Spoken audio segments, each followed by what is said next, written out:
Hi again everyone, welcome back again to Bitcoin Update. So, how are you guys today? Kita ngelihat pergerakan Bitcoin luar biasa banget, nanjak terus sampai ke 44.000. Ini udah bener-bener deket banget sama, bahkan saya bisa bilang udah sampai di area target yang kita sempat mention pada saat kita live streaming sekitar 1 hari lalu ya. Jadi kita ada ngebahas tentang my roadmap on Bitcoin. Kalau teman-teman mau mampir ke video atau tayangan ulangnya ya, itu di sekitar ada 48 menit, tapi di situ saya menjelaskan cukup detail untuk roadmap yang tergambarkan pada price action di sini. By the way, untuk chartnya juga saya sudah updatekan ke grup Telegram, so make sure kalian gabung di grup Telegram dan kalian bisa cek, mungkin kalian bisa screenshot dan kalian bisa coba untuk jadikan itu sebagai referensi analisis teman-teman sekalian. So di video update kali ini kita mau bahas mungkin lebih major ya. Jadi kita nggak cuma ngebahas sedikit dari price actionnya, karena sebenarnya antisipasinya itu saya rasa kalau dari price action mungkin hanyalah sekilas saja gitu ya. Dalam artian ya kita udah tahu lah intinya Bitcoin saat ini udah dalam keadaan menguat sangat signifikan. Jadi yang timbul pertanyaan berikutnya tuh adalah sampai berapa, kemudian sampai kapan. Biasanya itu yang jadi pertanyaan banyak orang. Nah sekarang kita mau coba untuk review teman-teman sekalian. Apa saja sih faktor-faktor yang sebenarnya mempengaruhi pergerakan Bitcoin untuk kembali benar-benar bullish seperti sekarang ini. Nah, mungkin saya pengen ajak teman-teman touring sedikit ya ke Instagram story yang saya post hari ini. Jadi, begitu ngelihat dari Mr. Yogi ya, Mr. Yogi F2 itu kebetulan dia ada sempat mention saya, mungkin lagi nonton video atau lagi nonton live streaming.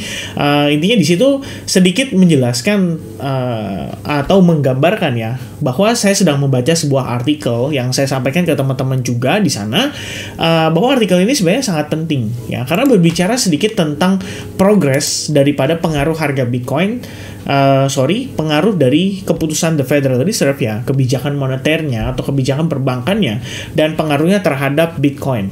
Nah, kalau teman-teman lihat lagi, ini sebenarnya berhubungan guys, berhubungan ya. Pada saat April 2020, tepatnya Maret 2020, itu Bitcoin mengalami crash yang amat sangat signifikan. Jadi kita bisa bilang pada saat itu efek dari pandemi dan action yang dilakukan oleh The Fed pada saat itu adalah memangkas suku bunga sekaligus mendekati angka 0%. Jadi efektif fund rate-nya itu adalah setelah April 2020. Nah, fakta menariknya adalah pada saat April 2020, setelahnya itu Bitcoin mulai bull run. Ya, karena pada saat itu The Fed nggak cuma memangkas suku bunga, tapi dia juga injek duit ke pasar. Ya, jadi dia cetak uang, melakukan quantitative easing, diinjek duitnya dengan cara membeli obligasi atau surat utang yang ditawarkan oleh perbankan. Ya, kira-kira seperti itu. Jadi uangnya disebar, didistribusikan ke perbankan, dari perbankan baru disebar lagi ke market gitu ya, di stock market, kemudian Bitcoin dan kawan-kawan.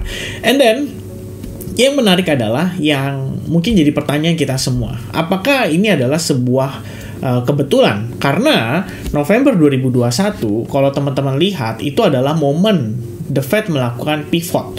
Ya, saya bahkan bisa lihat di sini ya, ini adalah CEO and insider ya, itu menjual lebih dari 69 miliar of their stock atau saham mereka. Dan ini update-nya diberikan pada tanggal 1 Desember 2021. Ya, kenapa 1 Desember 2021? Karena sebetulnya November 2021 The Fed ya announce quantitative tightening. Jadi sebenarnya salah satu faktor yang menurut saya sangat-sangat berpengaruh adalah pertama kali The Fed itu mengumumkan mereka akan pivot itu sekitar tanggal 3 November 2021. Dan kalau kita lihat apa yang terjadi pada 3 November 2021, itu benar-benar menjadi level atau area puncak daripada Bitcoin. Semenjak itu memasuki November, kita sudah ngeliat Bitcoin sudah mulai reversal ya. Jadi November, kemudian Desember itu udah benar-benar reversal. Meanwhile, CEO and insider mereka juga sudah jualan. Kalau kita lihat, ini kan newsnya tanggal 1. Berarti proses mereka berjualan itu udah dari bulan November. So, apakah ini sebuah kebetulan? Ya, pada saat The Fed melakukan pivot, market mulai bear market. Ya kan? Kemudian kita lanjut lagi di sini. Kalau teman-teman ingat, sebetulnya The Fed itu start mulai dovish semenjak Februari tanggal 1 2023. Tapi kalau kita lihat cari tahu artikelnya, sebenarnya per Desember 2022 penutupan, The Fed itu sudah mulai sounding bahwa istilahnya pada saat itu ya, yang hot newsnya itu adalah The Fed akan melakukan pause terhadap rate hike-nya. Jadi tidak ada kenaikan suku bunga atau jadi 25 BPS atau 0,25% lebih kurangnya. Nah, cuman pertama kali The Fed melakukan kenaikan suku bunga 25 BPS, disinilah kita melihat market Bitcoin sudah mulai rally ya, memasuki bulan Januari udah mulai nanjak ya, sedikit memasuki bulan Februari kita ada pullback, but then after that boom ya, kita mulai melihat market mengalami totally reversal. Jadi kalau kita lihat teman-teman, ini sebenarnya bukan sebuah kebetulan. Fakta bahwa pelaku pasar, market ya, kita ngomong market itu kan pasar ya, pelaku pasar itu ya kayak saya, teman-teman, Elon Musk, dan lain sebagainya. Mereka taking action itu based on this information. Ya, fundamental, sentiment, news. Ya, ketika sudah mulai ada shifting. Dan ketika mereka sudah mulai menunjukkan bahwa sebenarnya ini loh, ya, kita udah mulai shift nih, ya, dari quantitative tightening, kita udah mulai sedikit longgarin, ya. Mungkin kenaikan suku bunganya, kita nggak lebih agresif lagi. Teman-teman bayangin dari 75 tiba-tiba 50 start 25, market sudah mulai bullish ya, terutama stock market juga itu mendapatkan impact yang lebih kurang sama. Lalu kalau kita lanjut lagi, di sini yang menarik teman-teman, JP atau Jerome Powell itu tanggal 1 Desember minggu lalu. Dia speak.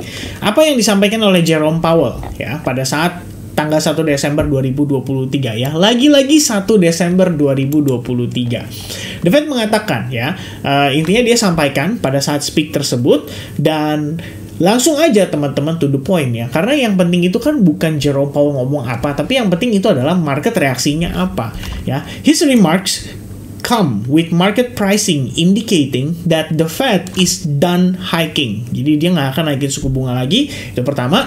Yang kedua adalah bisa mulai untuk memangkas suku bunga paling cepat Maret 2024. Nah, yang unik kan gitu teman-teman ya. Ini kombinasi nih. Maret 2024. Apakah iya ya The Fed akan mulai melakukan pemangkasan suku bunga? Yang lebih menariknya lagi adalah kalau misalkan berdasarkan historical, which is kita cek di sini, setiap kali ya, ini teman-teman lihat ya, shaded area itu mengindikasikan US recession. Kalau misalnya teman-teman lihat di sini, ya berdasarkan histori, The Fed pernah naikin suku bunga pada 2006 sampai topnya itu effective rate sekitar 5,25%. Kemudian perlahan-lahan mereka mulai pangkas dan pada akhirnya mengalami resesi pada 2007 ya, sampai dengan lebih kurang 2008 berlanjut gitu ya. Prosesnya kita lihat cukup panjang teman-teman sekalian. Tapi semua siklusnya sama. Jadi setiap kali The Fed menaikkan suku bunga itu selalu diakhiri dengan resesi ekonomi. Ya, The Fed naikin suku bunga di sini juga sama, mengalami resesi ekonomi. Baru kemudian dia pangkas suku bunganya. Naikin suku bunga, resesi ekonomi, pangkas suku bunganya, baru kemudian market pulih. Ya, begitupun pada tahun 2019 ya. Pada saat The Fed mulai menaikkan suku bunga, mulai hot 2,5%, tiba-tiba COVID, pandemi, dan akhirnya The Fed harus manuver lagi, terpaksa dia tidak jadi menaikkan suku bunga, atau lebih tepatnya mereka melakukan kebijakan yang emergency atau darurat, sehingga mereka pangkas suku bunga seketika balik sampai mendekati 0%. Semenjak itu kita ngelihat Bitcoin mengalami bull run, naik terus ya, April 2020 sampai puncaknya November 2021. Nah, yang menarik teman-teman, kita bawa ke samping, kita zoom in nih teman-teman, lihat ya, November 2021, di manakah kita pada saat itu? Ya, masih di bawah teman-teman. Pada saat The Fed mulai naikin ya Maret 2022, oke, kita udah ngelihat progress market menjadi lebih agresif lagi. Karena posisi kita pada saat Maret 2022 ini udah mulai konsolidasi guys, ya. Udah mulai konsolidasi, lalu pada akhirnya diiringi dengan news-news negatif yang masuk di market, termasuk Elon Musk katanya keluar dari market dan lain sebagainya. Saya sih percaya ya, harusnya kalau Elon Musk dia bilang dia keluar dari market, di sini dia udah keluar. Probably, atau bahkan di sini. Karena namanya dia ada di sini. Elon Musk itu jualan $10 billion of their stock.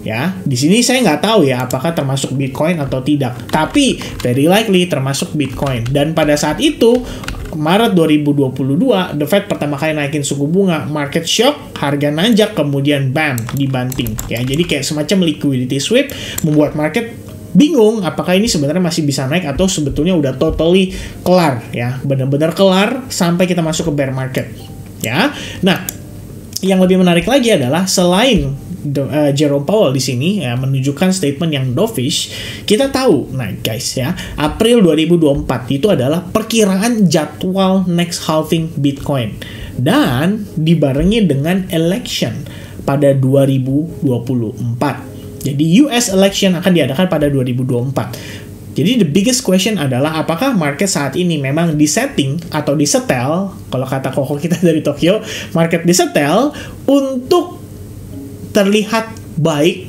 terlihat positif, sehingga the next election ya seakan-akan market itu fine gitu loh.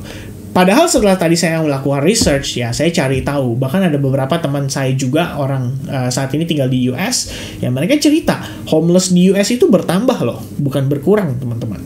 Artinya apa? Kekurangan lapangan pekerjaan itu sebenarnya udah menjadi indikasi. Indikasi apa? Indikasi dari potensi yang namanya resesi ekonomi. Sebab posisi The Fed saat ini mempertahankan suku bunga tetap tinggi dalam keadaan 5,3%. Even untuk beberapa bulan ke depan. Itu bisa mempengaruhi bisnis atau perkembangan dari para pengusaha untuk tidak ekspansi. Sebab kenapa? Pasti mereka akan memilih untuk menunggu suku bunganya menurun supaya kalau mereka mau butuh pinjaman, mereka mau ekspansi, mereka nggak perlu keluar istilahnya ngebayarin bunga yang sangat besar gitu loh untuk ke perbankan saat ini. Dan ya saya pikir market saat ini mungkin kalau memang teman-teman merasa ya bahwa at some moment mungkin akan ada crash, mungkin akan ada saya lihat tuh banyak banget di YouTube channel saya ya yang komen kayak dia bilang pokoknya market sebelum bull run itu pasti akan ada crash satu kali lagi. Wah, dia kayaknya yakin sekali teman-teman ya. Kalau saya sih personally, saya nggak tahu ya, to be honest. Kita nggak bisa tahu masa depan teman-teman. Gak ada yang tahu pasti ya, we cannot time the market ya. Saya nggak tahu benar-benar exact bottomnya di mana, kemudian exact topnya di mana, apakah akan ada crash lagi sebelum bull market. Tapi kita perlu memahami bahwa saat ini fakta menariknya adalah market itu benar-benar bergerak seirama dengan sentimen dan juga perkembangan kebijakan dari bank sentral saat ini. Jadi apakah kedepannya ya ketika institution masuk data-data ekonomi Amerika itu tidak penting, saya rasa akan sangat berpengaruh untuk market Bitcoin. Dan itu adalah satu hal yang kita perlu pelajari sama-sama. Nanti kira-kira istilahnya impact-nya seperti apa, korelasinya seperti apa, implikasinya seperti apa, itu kita harus pelajari sama-sama teman-teman. But for now, yang saya notice adalah bagaimana statement Jerome Powell yang begitu dovish pada tanggal 1 Desember itu membuat Bitcoin sukses breakout dari key level yang kita sudah mention beberapa waktu terakhir, yaitu 38.000. Ya, kalau kalian lihat ini close candle-nya nih, close candle percis 1 Desember hari Jumat, Jerome Powell ngomong statement yang cenderung dovish, and then harga udah close di atasnya. Next day, 5 hari berturut-turut naik signifikan, mengejar ke level yang saya percaya adalah the only level resistance pada pergerakan berikutnya. Jadi ekspansi range itu kelihatan teman-teman, langsung up, bisa ngejar sampai ke $47.000. Meanwhile, kalau kita menggunakan Fibonacci extension, saya tarik Fibonacci extension ini memanfaatkan swing yang ada pada wave 1, kemudian ke pullbacknya di sini wave 2. Dan kita dapatkan itu 1272 saat ini di level $44.300 dan udah tercapai nih. Kalau lebih tinggi lagi, berapa kira-kira? Probably 1618. Dan kalau misalkan setelah ini kita memasuki fase koreksi, ingat aja teman-teman, koreksi ini mungkin sifatnya adalah sementara ya, which is maybe this is the last discount yang mungkin bisa teman-teman manfaatkan dengan baik ya. Di sini adalah area key resistance support kita di kisaran level $31.500. Meanwhile, untuk perspektif time frame yang lebih kecil, kalian bisa lihat bahwa pergerakan di sini ini akan menjadi area demand kita. Nah, kita lihat nih apakah dapat reaksinya di 36.000 atau bahkan lebih rendah lagi. Tapi yang pasti, kalau misalkan memang pullback terjadi, saya pikir pullback ini sifatnya adalah pullback untuk discount ya. Jadi untuk kita belanja lagi teman-teman sekalian. Before maybe another push itu ngebawa kita ke finishing dari wave 3 ya. Jadi 1 2 3 4 kemudian 5 ya. Topnya itu ada di 51.000 atau 52.000 something. Ya itu based on Fibonacci extension ya. Ini kita sekali lagi teman-teman tidak ada projection, tidak ada mencoba untuk memprediksi ke depan, tapi yang saya lihat adalah seperti yang saya sampaikan di previously live streaming my roadmap on Bitcoin, menjelaskan bahwa wave count saya saat ini melihat ini sebagai proses untuk wave 3, which is ya, saya ulangi sekali lagi teman-teman, this is the wave 1 ya, finishing ya, ada prosesnya 1 2 3 4 5 ya, kemudian kita di sini ada pullback ya, wave 2, kemudian ongoing menuju ke wave 3. Oh sorry teman-teman, faktor udah ngantuk kayaknya ya.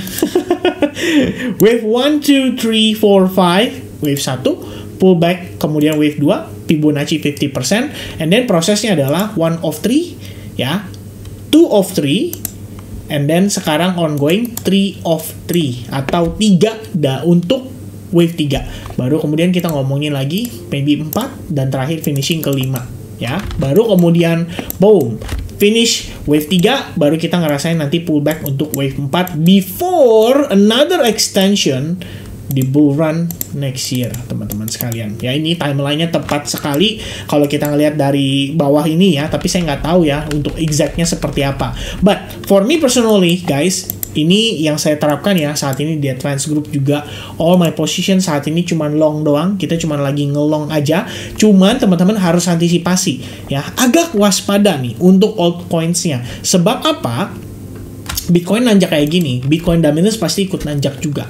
Nah teman-teman harap berhati-hati in case Bitcoin-nya batuk sedikit, turun ya 43.000 aja, mungkin altcoins bakal rontok lebih kencang lagi. So you guys have to be careful untuk memanfaatkan altcoin saat ini ya. Personally ada banyak sekali posisi yang saya ambil. Saya ada Pendle, kemudian saya ada High, Luna kemarin sempat entry, Meme Coin masih entry, kemudian OGN masih holding, Koti, kemudian Solana ini lagi menunggu adanya potensi untuk dia rebound lagi, LTC yang posisinya sudah respect banget terhadap previous SNR, kemudian PTH yang tadi kita sudah secure 3R, kemudian VeChain yang saat ini masih dalam keadaan bullish dan kita coba untuk maintain di maksimal, dan saat ini bahkan buat saya personally ya, termasuk Bitcoin saya juga masih ada long position dan saya maintain stop loss plus kisaran level 42 ribuan something ya. Mungkin nanti saya akan post di Instagram story buat teman-teman lihat by proses ya seperti apa. Di sini yang saya lihat lagi teman-teman sekalian,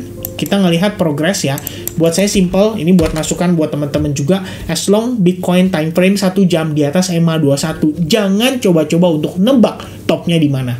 Karena harga bisa respect sama struktur dan trennya dan bisa tetap melanjutkan penguatannya. Ya, for now, as long Bitcoin secara trending masih bullish banget, kita tinggal follow up aja ya. Satu note penting sebelum saya tutup video ini adalah this week akan ada non-farm payroll pada hari Jumat. So be safe buat teman-teman yang lagi ongoing transactions. Sebisa mungkin transaksinya jangan sampai oversize, jangan sampai over FOMO, takut ketinggalan ya. Kalau kalian udah make money, take a